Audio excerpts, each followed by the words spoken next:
Innal hamdalillah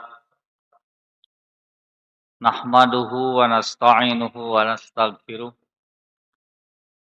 wa na'udzu billahi min syururi anfusina wa sayyiati a'malina may yahdihillahu fala mudhillalah wa may yudlil fala hadiyalah. Asyhadu an la ilaha illallah wahdahu la syarikalah wa asyhadu anna Muhammadan abduhu wa rasuluhu amma ba'du. Hadirin rahimakumullah, alhamdulillah pada malam hari ini kita melanjutkan kajian yang sudah dimulai di Kamis yang kemarin. Kajian tematik ya, yang tentunya nanti temanya bisa berubah-ubah, tidak berurutan, tapi bisa jadi satu masalah dibahas di beberapa pertemuan gitu. Nah, seperti untuk tema kita kali ini berhubungan dengan kitabul janaiz. Janaiz itu bentuk jamak dari kalimat janazatun atau jinazatun. Nah, ya borna can siap itu. Sekarang teh geus kayak bor. Jadi ini bor cukup penting juga karena kita kajiannya mudah-mudahan bisa lebih maksimal karena ada hal-hal yang cukup dihayal oleh Bapak nanti. Ada yang memang perlu dicatat biar lebih apa ya. Oh iya tuh dengan borna. Oh ya, ditungguan lah bor. Nah ini masalah ini walaupun berhubungan dengan orang yang meninggal, tapi tetap nanti yang akan ini 2 halaman ini makalahnya 2 halaman. 1, 2, 3 bagikan langsung 2 halaman 2 halaman. Jadi ada 3 ya. Jadi walaupun pembahasannya tentang orang yang meninggal, tapi masalah itu tetap akan ada pada orang yang hidup. Jadi lamun ngomongkeun masalah, maka masalah itu hanya berlaku bagi orang yang hidup. Jadi jelema nu geus maot mah moal aya masalah, Pak. Jadi lamun Bapak geus mung boga masalah gampang. Nya maot. Karena hanya orang yang mati yang tidak punya masalah. Eta cenah di alam barzah engke perhitungan amalnya kan di alam barzah dihitung amal teh dihirupkeun deui ku Allah teh. Jadi kalau berbicara masalah mah memang masalah mah keur nu hirup. Jadi nu maot mah geus moal aya masalah, mata mun Bapak alim boga masalah maot. Dangke lamun hirup mah masalah deui. Nah, makanya kenapa pembahasan jenazah ini dibahas kepada orang-orang yang hidup. Dan nu maot mah moal aya masalah. Yang mati tidak akan ada masalah. Makanya ketika ada orang yang mengatakan ngurus jenazah hese, cek saha, gampang.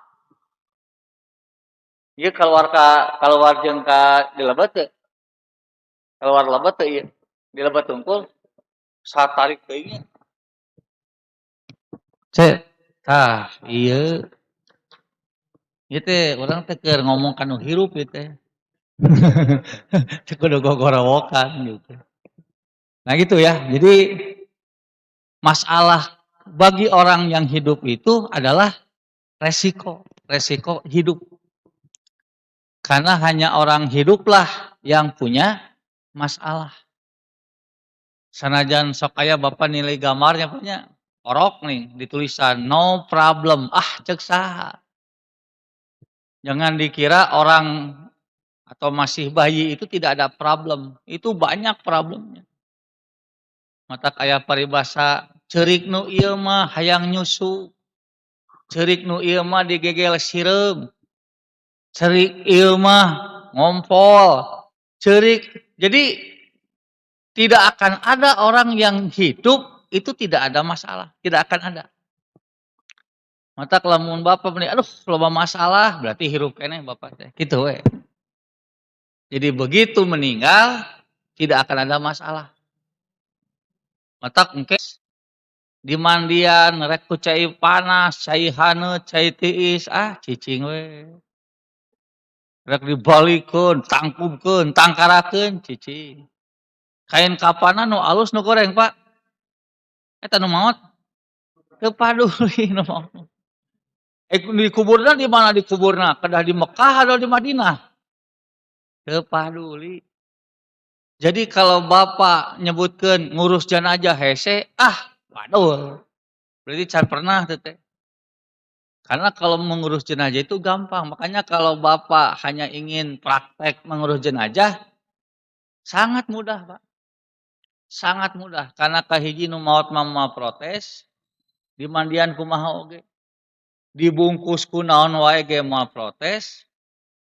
Dikuburkan di mana saja pun tidak akan protes. Bahkan ditakdirkeun teu dikuburkeun moal protes, moal cicing we. Jadi nu loba masalah teh saha? Gitu. Jadi sebenarnya kita membahas kitabul janaiz itu adalah membahas bagaimana orang hidup mengurus jenazah.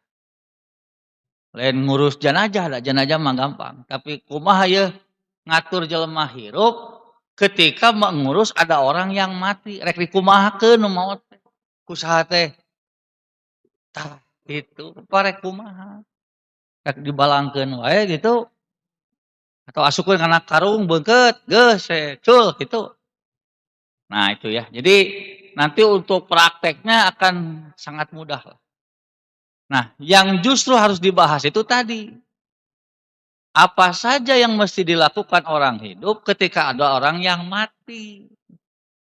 Tah ieu mah perlu dibahas ya mangke. Karena ini berhubungan dengan aturan-aturan yang akan dilakukan oleh orang-orang yang hidup. Nah, janaiz itu bentuk plural atau bentuk jamak. Al-janaizu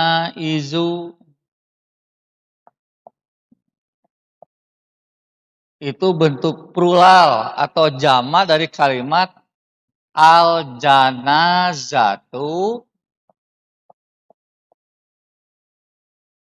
atau al-jinajatu. Jadi boleh pakai fathah, boleh pakai kasroh. Tapi para ulama umumnya membaca yang afsoh. Ya. Afsoh itu lebih fasih. Jadi engke dina bahasa Arab teh ada kalimat-kalimat yang boleh dibaca beberapa versi. Tapi dari sekian versi itu ada yang paling fasohah. Fasohah teh namanya lebih apa ya? Lebih pas untuk dibacanya. Nah, bersoalan dengan janajah dan jinajah ini umumnya membaca jinazah itu lebih fasih. Nah, tapi kalau dibacanya jinajah, kalau pakai kasroh, maka artinya itu adalah keranda atau peti. Karena secara bahasa janazah itu artinya menutup. Janazah ya jeniju janazah jinazatan itu artinya menutup. Makanya kenapa peti mati keranda disebut jinazah? Karena menutup. Nah ini kenapa saya bahas ini dulu? Ini sangat penting ini. Walaupun seperti sepele, tapi ini ada 2 pele akibatnya. Bahkan bisa 3, 4, 5 pele. Kita itu bakal nyambung kana naon? Kana domir kena teh. Ketika ngadoakeun jenazah, pas sok aya nu ribut. Itu Allah magfir lahu atau wa Allah magfir laha. Tah, kita banyak nanti resiko hidup atau resiko kesimpulan ketika cara bacanya dan memahami kata-katanya. Nah, tapi kalau dibaca janazatu itu artinya si keranda ini sudah ada isinya.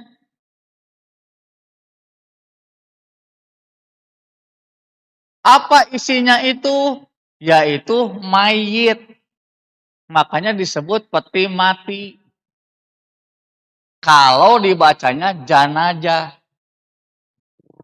Lamun jinajah mah petina, wadahna.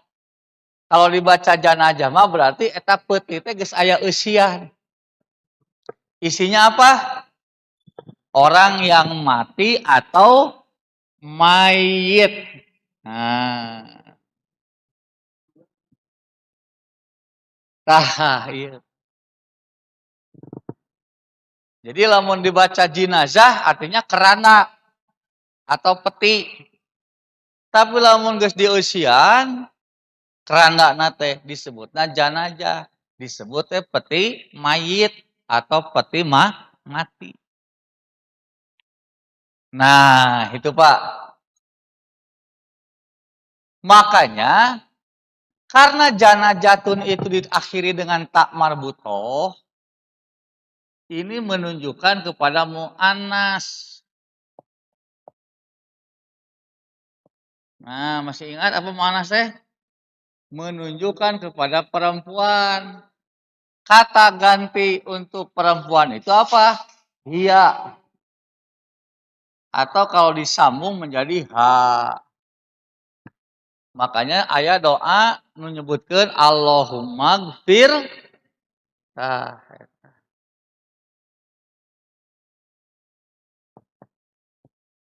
jadi kenapa laha? Laha teh kepada perempuan?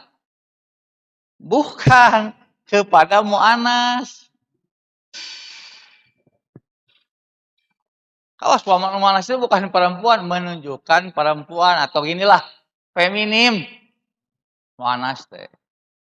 Kenapa mu'anas? Karena kalimat janajah ada tak marbuto.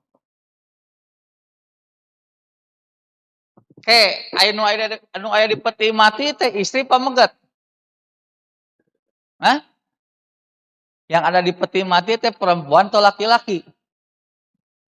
Bisa laki-laki, bisa perempuan. Makanya ketika doa Allahumma gfir laha itu bukan berbicara laki-laki perempuan, tapi kepada bentuk kalimat janajah yang ada tamarbutoh gitu.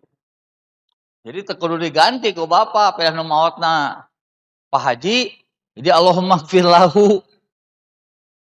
Lamun Bu Haji, Allahumma gfir bukan karena konotasinya kepada ini. Berbeda dengan kata-kata mayit. Nah, ini. Kalau mayit mah bentuknya muzakkar. Non, formalin non. Kan perempuan feminim, laki female, non. Maskulin, iya kan lawan kata feminin. Lain formalin. Nah, ini muzakkar atau maskulin. Makanya dina doa janazah teh Allahumma gfir lahu.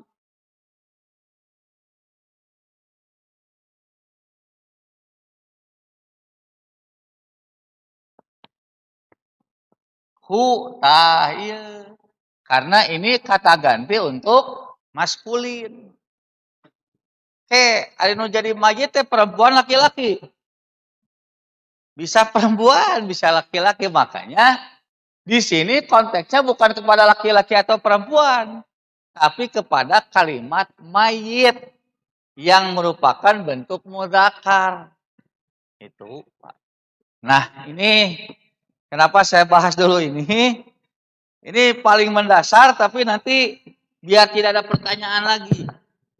Apakah kalau laki-laki Allahumma gfirlaha atau firlahu? Apakah kalau perempuan Allahumma gfirlahu firlaha? Di doa yang Nabi bacakan di sana konteksnya bukan kepada laki-laki perempuannya, tapi kepada bentuk kata mayit yang merupakan mudzakkar atau kepada kalimat zanajah yang merupakan bentuk muannas. Begitu, Pak. Nah, sekali lagi pembahasan tentang janajah atau mayit ini bukan mau membahas orang yang mati. Dan nunggu maut mah kudu dibahas. Mata kenapa kalau ada orang yang meninggal kata Nabi naon? Fa akhlisu lahu du'a. Geus tong diomongkeun deui nu kuduna mah ikhlaskeun maneh ngadoakeun jelema eta. Sanajan eta jelema teh cek urang mah jahatna beak karep geus maot mah atos ya, Pak. Jangan kemudian dibacarakan lagi yang jelek-jelek geus saya doakeun. Ikhlaskeun ngan pertanyaanna bisa ngaikhlaskeun hate ngadoa ka jelema geus nganyeri. Orang yang begitu banyak kezolimannya, terus orang teh ngadoa teh ikhlas bisa teu, Pak? Hese. Nah, eta mah baik deui kana amal atuh, Pak. Doa mah amal. Makanya Bapak nggak usah ngomong pangdoakeun, teu kudu sebetulna mah. Tinggal Bapak koreksi amal Bapak pantes teu didoakeun. Karena orang kalau amalnya baik, amalnya layak, orang nggak usah diminta. Begitu mendengar si Bapak anu sakit, dah langsung atuh Gusti mudah-mudahan we sing didamangkeun. Padahal teu menta. Kenapa? Karena doa itu hubungannya batin, Pak. Jadi lamun hayang didoakeun mah tong loba ngomong, sok we amal, kirim pulsa we sing loba. Awas pulsa mah contoh nahunya kitu mah rek baso pe, maksudna mah lakukan amal-amal yang membuat orang itu menjadi terikat hatinya, timbul kasih sayang kepada orang yang memberi. Begitu. Nah, yang pertama sebelum kepada hal yang lebih jauh tentang kepengurusan, ini kenapa sekali lagi perlu dibahas? Karena ternyata mengurus jenazah itu di antara hak yang harus diberikan oleh yang hidup kepada yang mati. Jadi hak nu maut. Berarti kalau hak yang maut, berarti kewajiban saha? Kewajiban nu hirup. Saha nu hirup teh? Lain ustad. Saha nu hirup teh? Lain santri. Saha nu hirup teh? Nya kabeh. Jadi ulah begitu anu maut, panggil ustad, lain kitu. Mulai anu maut, siapkeun. Jadi semua bertanggung jawab untuk mewujudkan pengurusan tersebut. Nanti orang sok aya we gitu tah ngarah afdol cenah ku ustad mah. Ah cantang tuh. Dan afdol mah lain ku ustadna, bener teu ngurusna. Begitu. Nah, dalilnya pertama adalah an Abi Hurairah radhiyallahu anhu qala. Dari Abu Hurairah dia berkata, sami'tu Rasulullah sallallahu alaihi wasallam yaqulu, aku pernah mendengar Rasulullah bersabda, haqqul muslimi 'alal muslimi khamsun. Hak seorang muslim yang menjadi kewajiban. Nah, jadi kalau ada kalimat ala, itu biasanya nunjukkan karena kewajiban. Hak seorang muslim yang menjadi kewajiban muslim yang lain, gitu tak. Ada 5 perkara. Pertama, raddus salami. Berarti ngucapkeun salamna wajib teu? Ngucapkeun salamna wajib teu? Henteu. Ngucapkeun salam mah teu wajib. Nu wajib mah ngajawab nu salam. Raddus salam itu artinya membalas atau menjawab salam. Matak mun aya jelema datang teu salam heula, carekan ulah. Hah? Meni kaos, oh nya, teu kudu dicarekan, mun era ge ingetan we. Rek salam moal. Kenapa? Salam itu tahiyatul muslimi. Bentuk penghormatan yang hebat, bentuk penghormatan yang baik yang dilakukan seorang muslim. Jadi assalamualaikum teh lain sekadar doa, tapi cara menghormat orang. Maka disebutnya tahiyatul tahiyah. Tahiyah itu menghormat, ngahormat teh naon? Ngahormat teh ku cara ngadoakeun. Jadi assalamualaikum itu tahiyah penghormatan. Lamun aya jelema nu ngucapkeun salam berarti teh jelema teh keur ngahargaan urang. Keur ngahormat urang, bukan menyapa kade. Salam itu bukan sapaan. Salam itu pada pokoknya adalah bentuk penghormatan kita kepada sesama muslim. Matak eusina ge assalamu alaikum. Semoga keselamatan diberikan kepadamu. Berarti lamun geus ngomong kitu, Pak, bakal ngarampok moal, Pak. Lamun eta jelema geus ngucapkeun salam ka urang, bakal maling moal. Hah? Bakal korupsi moal. Bakal dolim moal. Bakal mere pestisida non. Mun si kopi teh ditambah naon nya eta keur usum naon eta teh. Make sianida moal. Bakal mere baso haseum moal. Bakal mere cai anu bakal nyilakakeun moal. Nah itu Pak. Jadi kalau kita dari awal memahami kata-kata dengan baik, cek abdi ge, sebetulnya hidup itu selesai. Makanya ada kan waktu itu seorang ulama dipanggil oleh penguasa, dia tahu ya si penguasa teh neangan cara kumaha carana ngajieun si eta ngalakukeun salah supaya dia bisa dengan punya alasan untuk menghukum si ulama itu. Begitu datang, assalamualaikum. Cek itu teh, waalaikumsalam. Geus selamat balik deui. Ka mana? Ya anak kan sudah mengucapkan semoga keselamatan kepada aku, berarti Anda sudah menjamin bahwa saya tidak boleh celaka. Dan begitu. Seharusnya salam itu. Hari ini jam 12 peting anu keketrok ucapkeun salam. Ngagebog atawa bunga. Ya Densus 810 sigana ieu. Jangan ngagebog we ngadenge salam teh. Nah, apal ieu mah salam ieu mah nu rek minjem duit gitu. Salam ieu mah nu rek nagih, salam itu. Jadi salam teh jadi pabeulit eta mah. Malah aya pan salam teh minta duit. Assalamualaikum. Waalaikumsalam. Assalamualaikum. Waalaikumsalam. Ih, Bapak, iya assalamualaikum. Mentat. Ya, jadi we ngaco itu nanti. Nah, jadi raddus salam kenapa jadi wajib? Karena membalas kebaikan orang itu sesuatu yang harus kita perhatikan. Dan ternyata cara membalas penghormatan orang itu dengan apa? Dengan menjawab salam yang dia ucapkan. Jadi lamun assalamualaikum waalaikumsalam, kita itu sedang membalas kebaikan orang yang sudah diberikan kepada kita. Bahkan kata Nabi harus dengan tahiyatan yang lebih baik.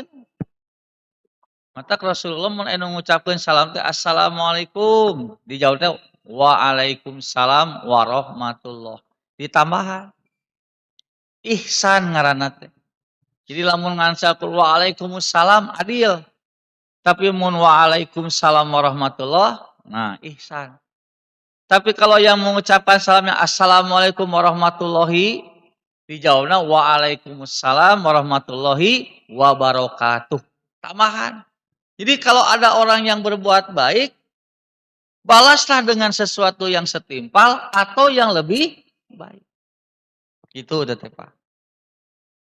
Nah, makanya menjawab salam adalah kewajiban yang harus dilakukan seorang muslim kepada seorang muslim yang mengucapkan salam kepada kita. Satu itu. Yang kedua, kewajiban seorang muslim kepada muslim lain itu apa? Wa iyadatul maridi. Menjenguk ketika orang muslim itu sakit.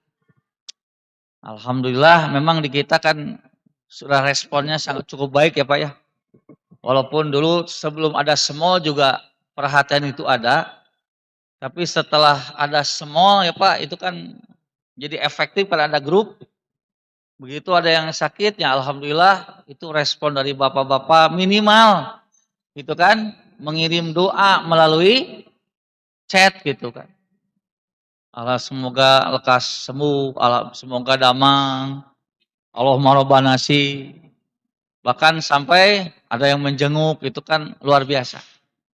Dan itu secara sosial, itu sangat baik Pak. Jadi, nungarana jelema mah teu bisa masing-masing. Yang namanya manusia itu butuh kepada komunitas untuk memudahkan hidupnya atau memudahkan beban hidupnya. Jadi kudilaya teh panya-panya itu teh nu geuring teh rasana nya bunga gitu. Kumaha lamun bae diharewasan maning. Rumah sakit dipangmayarkeun. Wah, itu jauh ngorejah tuh. Itu kan ini Pak Mato sudah mengamalkan kemarin. Nya ge bari heureuy gitu kan nya. Langsung diamalkan waktu saya sakit ya, Jo. Pak Ustad, sudah saya bisikan.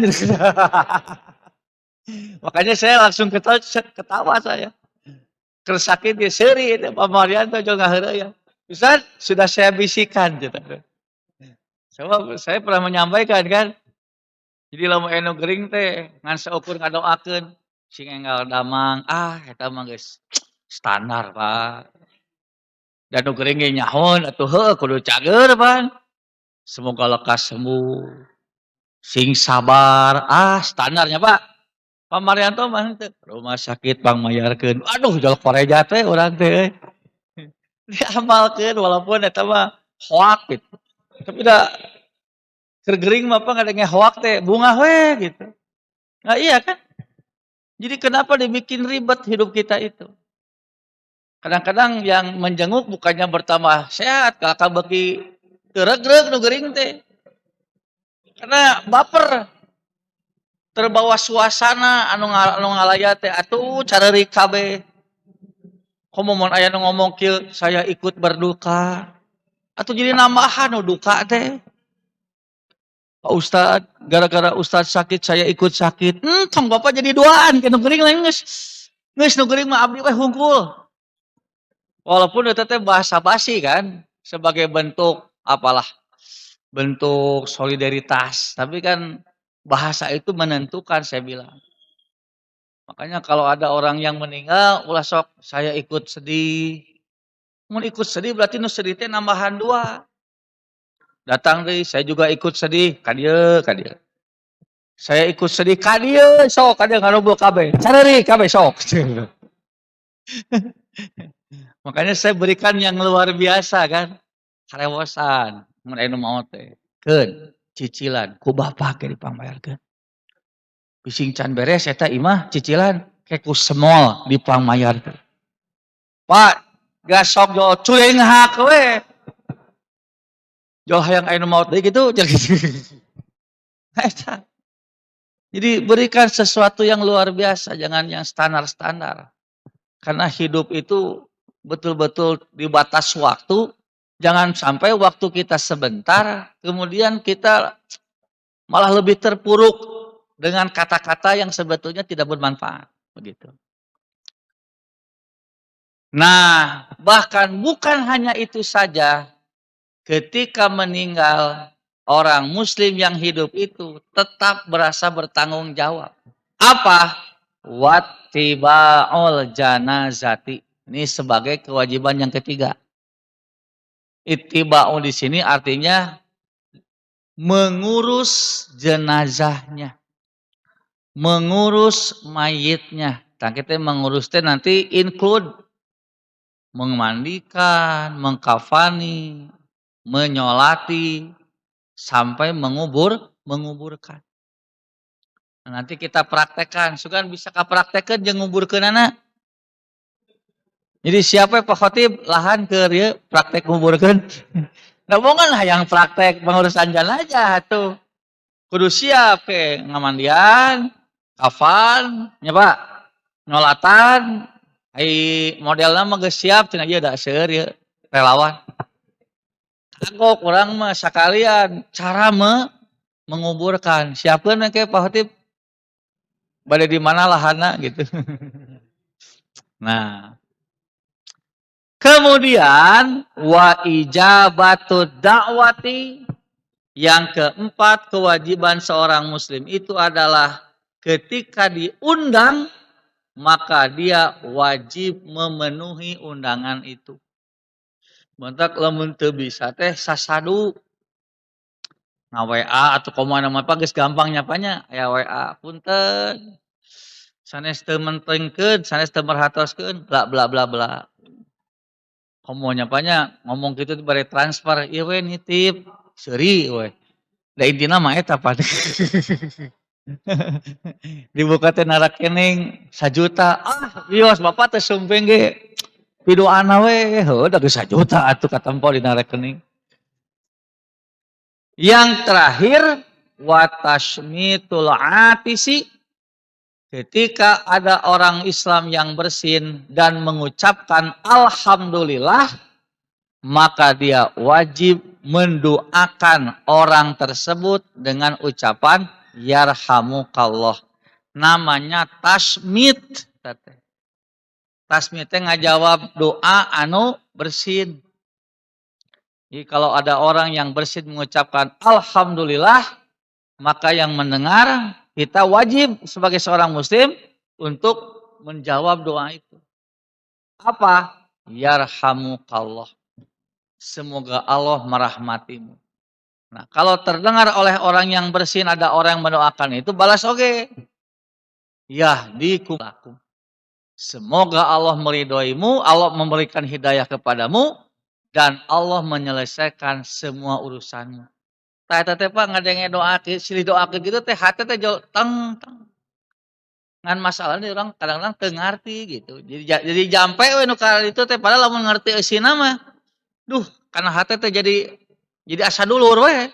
Teu wawuh ge gitu. Begitu ngadoa, begitu bersin alhamdulillah, yarhamukallah, yahdikumullah. Bahkan orang-orang Yahudi gitu kan. Jadi orang Yahudi itu Pak, kalau Bapak baca dengan baik, mereka itu adalah kelompok yang paling percaya kepada Nabi. Sekali nyapanya, orang Yahudi dan Nasrani itu sebetulnya adalah kelompok orang yang paling percaya kepada Nabi.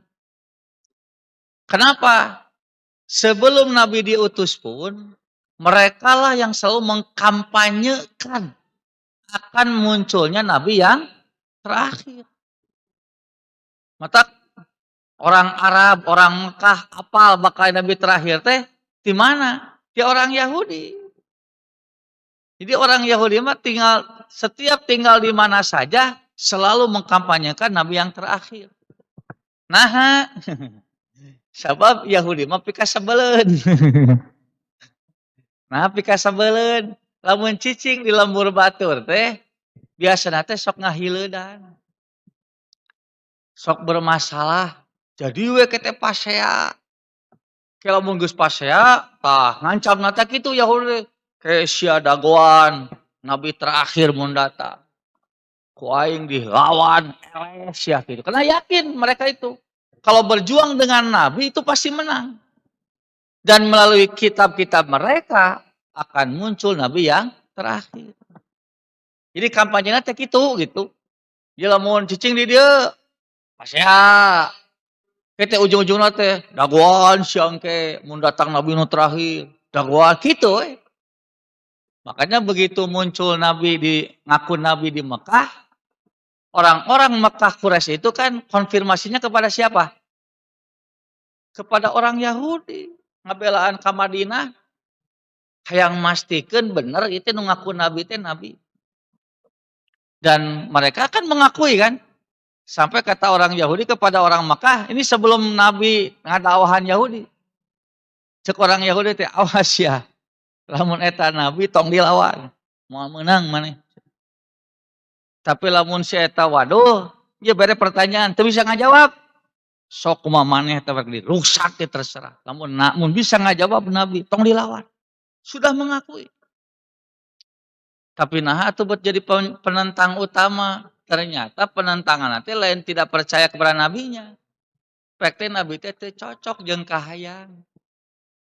Sabab biasana geus noron atuh presiden teh ti Jawa wae tiba-tiba ti sunat asa teu ngeunah. Nah orang Yahudi teh kitu noron kan? Karena setelah Nabi Ismail, turunan Ismail itu tidak ada yang jadi nabi. Noron kan rata-rata ti Ishak. Ishak, Yakub, Yusuf. Terus kan termasuk Nabi Isa, itu kan turunan Yakub. Ti Ismail mah teng teh patroh terjadi kekosongan. Tapi ternyata di turunan Ismail mah jadi nabi penutup. Tak asa teu ngeunah teh. Biasana ge cenah pan ieu teh nu jadi RW teh asli logam. Nah, ya orang Jawa ka mana eueuhnya? Tapi udah jadi RW mah udah protes, Pak. Rata-rata mangga, Pak. Mun jadi camat sian yang suka mau berjamaah di awal waktu, nah kita nanti lanjutkan lagi.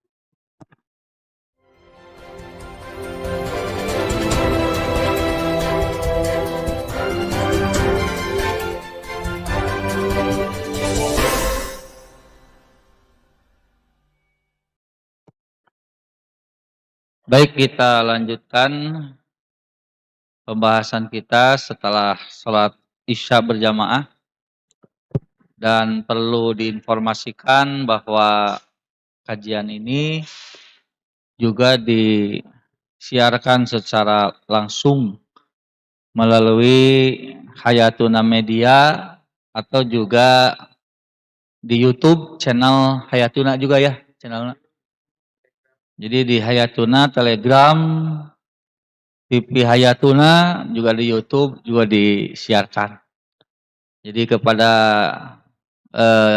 jamaah yang tidak bisa hadir secara online bisa.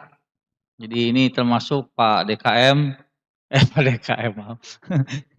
Pak DKM Maya, itu ketua semol, juga ketua kajian hari ini, itu bisa menyaksikan lewat gadgetnya gitu ya. Baik, kita lanjutkan. Ini sedikit lagi ya Pak. Jadi kita tidak akan terburu-buru pembahasan kita. Mudah-mudahan tambahan-tambahan yang ada dalam bahasan ini juga bermanfaat untuk hal-hal yang perlu kita ketahui. Nah, jadi dengan hadis yang pertama tadi, mengurus jenazah itu menjadi bagian kewajiban yang harus dilakukan seorang muslim ketika ada orang muslim yang meninggal, begitu. Nah, nanti hukumnya ini termasuk fardu kifai atau wajib kifai ya. Karena nanti yang namanya wajib itu ada dua macam. Jadi kita aya wajib atau fardu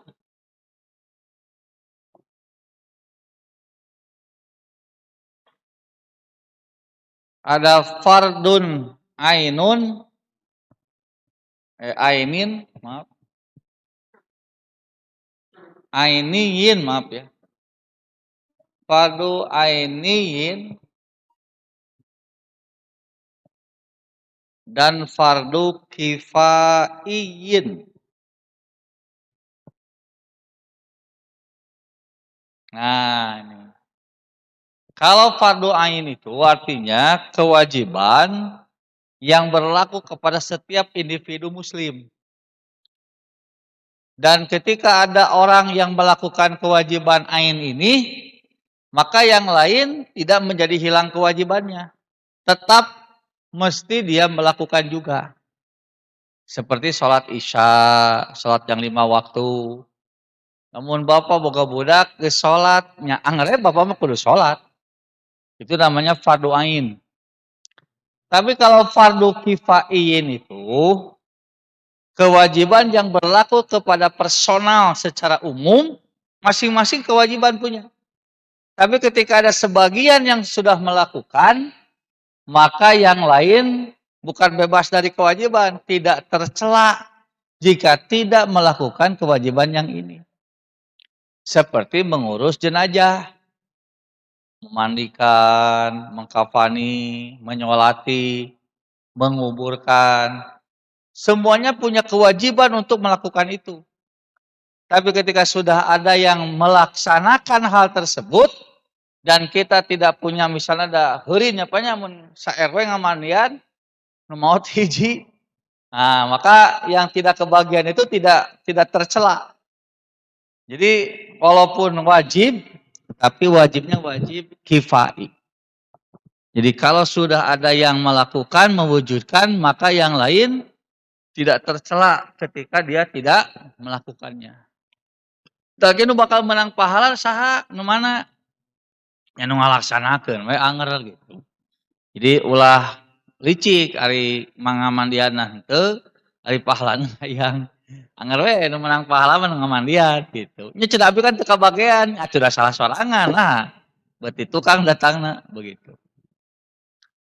Nah, bahkan perhatian Islam terhadap hak orang muslim itu bukan hanya setelah dia meninggal. Jadi kercan maut ge ketika dia mengalami sakaratul maut ya. Sedang sakarat teh asal hatina mah mabok sampai kurang sadar atau kesadarannya berkurang. Di sana orang muslim itu punya kewajiban juga untuk menyadarkan dia. Caranya dengan cara apa? Caranya dengan talqin. Apa talqin itu? Talqin itu artinya mengajarkan. Jadi lain maca Yasin, maca surat Al-Baqarah. Talqin itu artinya mengajarkan. Mengajarkan apa? Nah, dalam hadis yang selanjutnya, An Abi Hurairah taqala, dari Abu Hurairah dia berkata, qala Rasulullah sallallahu alaihi wasallam, Rasulullah SAW pernah bersabda, Lakinu mautakum la ilaha illallah. Ajarkanlah, talkinkanlah oleh kalian kepada orang yang akan meninggalnya Pak, lain kanu maut, kepada orang yang akan meninggal. Berarti sudah meninggal belum? Belum. Di mana apal arek meninggal? Pan maut mah rahasia Allah, di mana bakal meninggal? Nya duka ngan dina ciri-cirina. Nah, ini. Makanya ketika sesuatu yang tidak bisa kita tentukan, kita bisa memprediksikan. Siga hujan, teu bisa nangtukeun. Hujan iraha teu bisa. Tapi kalau memprediksikan hujan bisa. Kenapa? Karena ada tanda-tandanya. Ada ciri-cirinya. Sedangkan tanda dan ciri itu sesuatu yang dohir. Siga ibu apal teu caroge cinta ka ibu? Kan? Kita apal teu salakinya ka ibu? Moal apal dah, cinta mah abstrak, pekerjaan hati. Tapi ibu bisa menebak, memprediksi bahwa suami teh nyaah, di mana apalna? Eta we cenah. Unggal panggih, "Mah, I love you." Oh. Rek ini I love you babe. Begitu balik I love you baby gitu kayaknya. Yap ilu yap ilani gitu. Nah, pertanyaannya apakah karena mengucapkan I love you itu suami teh pastinya ke ibu? Cantang tuh dengaranna ge ciri. Buat teuing I love you babe, I love you baby, I love you sayang, poho deui ngaran teh. Poho ngaran ka pamajikan saha geus I love you baby. I love you sayang. Aduh meni romantis, lain romantis, poho ngaran cenah teh. Cicing tong beja-beja. Oh, caroge abdi teh nyaah ka abdi. Di mana? Eta we cenah lamun bulanan 10 juta keur sapoe teh. Ke nya lamun salaki mere 10 juta sapoe eta teh nyaah. Cantang tuh. Ngan eta mah ciri salaki teh nyaah. Wah teuing eta teh keur nguseup. Sugan we diowolan 1 juta mah 10 juta sapoe mah. Jojol, "Mah, bising mamah capek cenah bade dibantosan." "Jig Pak, jig sok." Sugan we ku kan bisa wae. Matak sesuatu yang abstrak pekerjaan hati itu tidak akan bisa kita tentukan. Cuman cirinya bisa. Matak siga iman. Iman itu abstrak pekerjaan hati. Makanya Bapak bisa tidak mengatakan, "Tah, ieu jelema nu iman." Bisa teu? Namun, "Tah, ieu ustad iman." Bisa. Karena iman. Tapi lamun nangtukeun si Bapak ieu jalmi iman, teu bisa. Da eta mah abstrak. Tapi lamun si Bapak ieu kacirina mah jelema iman, kacirina bisa. Karena ada tandanya. Salat, zakat. Eta teh salat zakat teh lain iman, tapi ciri dia itu ada iman. Siga maut, maut kan rahasia Allah, teu apal. Dah maut ciri cantang tuh. Boting sare eta teh. Nah, cuman nanti ada ciri-cirinya misalnya naon. Wah, iya. Lain maut ya, pimauteun. Atawa pek kitu tah dihudangkeun teh oh. Nah, makanya lakinu mautakum itu kepada orang yang karena mauta itu artinya isim makan di sini waktu. Berarti keur ngalaman rek maut. Maut teu? Cantang tuh. Bisi talkinan ngorejat, nu talkinan leuwas maot we. Jadi nu maot teh nu ngajarkeun talkin. Leuwas pada dulu rek sakaraat jalan ngorejat begitu. Nah, apa yang diajarkan, yang ditalkinkan kepada yang mau mati teh? Kalimat la ilaha illallah. Tidak ada Tuhan kecuali Allah. Kumaha cenah lamun henteu ngilu la ilaha illallah. Ngan kieu we cukup teu? Misalkan diharap la ilaha illallah. Ya. Cukup teu? Cukup. Karena tujuan pokoknya itu bukan yang mau meninggal kudu ngucapkeun kalimat la ilaha illallah. Tapi menyadarkan supaya dia ketika mati jangan dalam kondisi putus asa. Sabab jelema keur sakarat teh cek Nabi ya da perkara goib eta mah. Itu seperti orang yang sedang ditusuk oleh pedang 70 kali. Sakali 2 kali ge nyapanya ku jarum geus jejeretean ieu ku pedang 70 kali kumaha tah? Cik jelema lamun keur nyeri siga kitu dina sirah aral atawa ingat ka Allah biasana. Bisa aral, geus nyeri teu maot wae teu mustahil kieu-kieu teh tah bising kitu. Maka talqin ini mudah-mudahan menyadarkan dia ketika dia mengalami itu. Matak tong dibaksa ngucapkeun la ilaha illallah da. Sok bapak keur nyetir ya rek tabrakan masih bisa nyebut la ilaha hese, papa la ilaha cantang tuh bisa. Tak aya nu dipaksa la ilaha tuluykeun, tuluykeun. Eta bisa kumaha atuh. Kali dipaksa, buru, nepikeun kali carekan eta nu keur ucapkeun we. Man kana akhiru kalamihi la ilaha illallah dakhalal jannah. Itu masalahnya. Barang siapa yang akhir kalamnya la ilaha illallah pasti dia masuk surga. Tah cai teh teu kaharti, ceuk nu teu ngarti mah. Nya ceuk nu teu ngarti mah teu kaharti mah nya ngasa ukur ngocapkeun lelok asup ka sorga. Nya teu lain eta.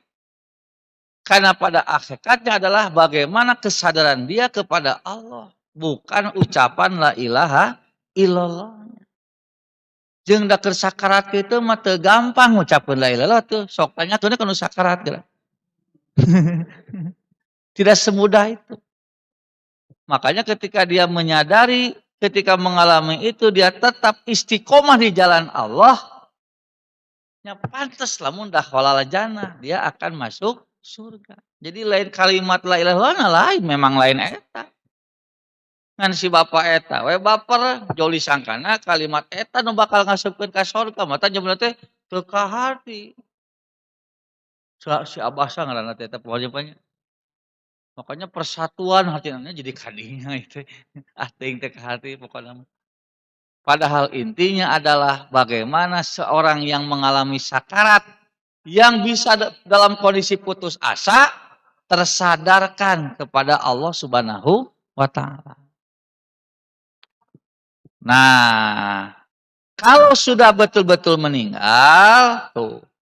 Jadi anggrek teh kana hirup deui we kade, tong diculkeun. Posisikan si mayit itu tetap menghadap ke arah kiblat. Kenapa? Karena an Ubaid bin Umairin dari Ubaid bin Umair, an abihi dari ayahnya, annahu haddasahu, sesungguhnya dia pernah menceritakan kepadanya, wa kanat lahu suhbatun, dan beliau termasuk sahabat Nabi, anna rojulan sa'ala, bahwa ada seseorang bertanya kepada Nabi, ya Rasulullah, wahai Rasulullah, mal kabair, apa sih dosa-dosa besar itu? Faqala, maka Nabi menjawab, ini hadisnya panjang sebetulnya, A, B, C ini ada. Yang paling utama itu adalah syirik, menyekutukan makhluk kepada Allah, itu yang paling besar. Ternyata dari sekian yang besar-besar termasuk ini. Wastihlalul baitil harami kiblatikum ahya'an wa amwatan. Termasuk dosa besar adalah meninggalkan Baitul Haram sebagai kiblatmu ketika hidup dan mati. Jadi lamun geus maot teh posisikeun si mayat teh menghadap kiblat.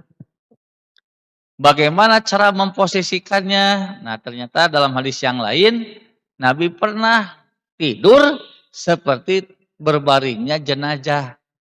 Bagaimana? Yaitu posisi si lambung kanan, si pinggir kanan itu berada di bawah. Ayo bade jadi ya jadi model, tayu we payun lah. Mi depan mi. Nah, ini ya, pada dia ngarah katingal dia. Nah, jadi arah kiblat itu mana? Tadi kan, maka posisinya kieu, begini. Beginilah berbaring yang Nabi lakukan, yang konon katanya dalam hadisnya berbaring seperti jenazah, berarti kieu. Gitu Pak. Kan tuh kan nu hirup mah bisa nahan. Masalah nu maot kan kumaha maot. Makanya sok diganjal ku bantal. Sok begitu lah. Nya kitu lah cicing. Cicing nu maot teh mah ieu loba nafar. Tuh nya banyak ngurus nu hirup mah hese kakarak ditah sare. Nah, jadi kenapa suka ada yang ditahan dengan bantal? Lain soal bantalna teh kade. Karena nanti ada orang yang asal nempelkan bantal we. Mayitna mah anggrek ka mana mandi. Anggar we nangkarak si mayitna mah padahal tujuan dibantal teh lain ngarah empuk lain. Maksudnya mah membantu supaya si jenazah tetap dalam posisi menghadap kiblat. Atau tidak usah memang mau aku bantal, aku eta we ku bata, pek. Tos sadam mi atos mi. Nah ini. Silakan. Da nu jadi masalah lain bantal tita tadi ge. Tapi bagaimana media itu bisa membantu? Karena lamun dicekel wae ku bapak pan bapak ge cangkeul meureun. Makanya pakai media lain maksudnya untuk dihadapkan ke arah kiblat. Walaupun geus nyacan di baknya sebetulnya sebelum dimandikan pun lamun geus apal maot posisikan ke arah kiblat. Jadi bukan hanya ketika di kuburannya saja, pernah maot lah gitu. Kumaha lamun ieu tempatna sarempit. Nah, itu kan beda lagi masalah nanti. Diadakeun dikitukeun teh kalau kapabeulit da imana ngan kitu tah. Manjangna teh ka dieu. Manjang tapi ka dieu. Ieu bukan ka dieu ngeunahkeun keneh nya. Bisa dikala kiblatkeun namun kieu kumaha posisina. Makanya usahakan jenazah itu dalam kondisi menghadap ke arah kiblat. Komo di rumah sakit banyak kadang orang teh bisa asuh atau korban perang, berapa kok kudu di arah kiblatkeun heula gitu kan. Nah, makanya nanti ieu mah dalam kondisi yang bisa kita wujudkan untuk menghadap kiblat kadinya. Nah, ketika dikuburkan, apalagi dikuburkeun mah da permanen eta mah, maka posisinya harus menghadap ke arah kiblat. Makanya Ustaz Abdurrahman dulu kalau menguburkan jenazah, beliau itu selalu paling depan datangnya. Asup ke kuburan mawa kompas. Bising ieu kuburan can pas menghadap kiblat. Makanya suka pakai lahad. Nah, ini nih, da kuburan teh. Liang lahad, lihatin nu kieu tah. Tah, ieu. Lain pangambung ieu teh gede. Tah, ieu lahad ieu teh maksudna supaya ketika si jenazah disimpan teh pas ka dieu plek diarahkeun ka kiblatna teh teu ngaguli. Cuma kadang-kadang pan sok teu muat, masak sok ditambahan we ning eta bantal tina dari tanah liat.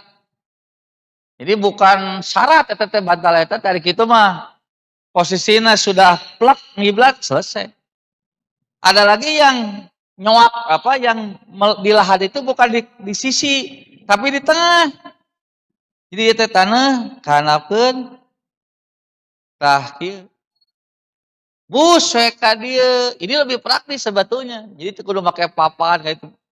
Walaupun pakai papan ditutup ngarangke ketika si tanah di ruang itu tidak langsung kena kepada jenazah. Jadi aya nu di tengah langsung tak itu si lahadna teh tinggal di blus we sisipkeun jenazah teh. Aya anu dikasisikeun. Begitu. Maksudnya supaya si jenazah itu bisa menghadap ke arah kiblat. Nah, ini hari ini yang barangkali kurang diperhatikan. Yang mulai nu mau terek disolatan narangkarak we jenazah teh. Ngajarkeun teh cenah da nu kudu ka kiblat mah urang nu salat. Ini may amwatan wa ahyaan. Ketika dia hidup dan ketika dia mati, berarti si mayatnya. Adapun nanti yang sholat mengikuti karena mayatnya menghadap kiblat, maka yang sholat juga menghadap kiblat. Karena ada yang berpendapat begitu, cenah kudu kiblat nu sholat, nu maot mah ka mana we. Padahal ini hadis ya bukan menelaskan orang yang sholat, tapi seseorang dikatakan dosa besar kalau tidak menjadikan Ka'bah sebagai kiblat ketika hidup atau mati. Nah, itulah barangkali bagian pertama berkaitan dengan kitab jenazah, baru bab pertama tentang hak seorang muslim yang menjadi kewajiban muslim yang lain. Ini makalahnya cuma 2 halaman, Pak.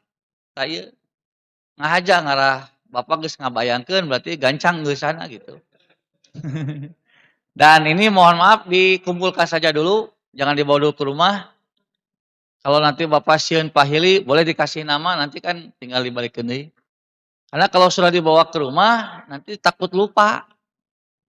Kalaupun tidak lupa, takut teu hadir deui.